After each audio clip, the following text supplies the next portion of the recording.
অপরাধ না করেও যখন অপরাধী হয়ে যাবে তখন চুপ থাকাটাই সব থেকে ভালো। কারণ চিৎকার করে কখনো নির্দোষ প্রমাণ করা যায় না।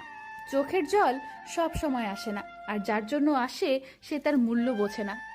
কারো ব্যাপারে কিছু বলার আগে সত্যটা ভালো করে যাচাই বাছাই করে নেওয়া ভালো। কারণ খালি চোখে আমরা যা দেখি তা মিথ্যাও হতে পারে।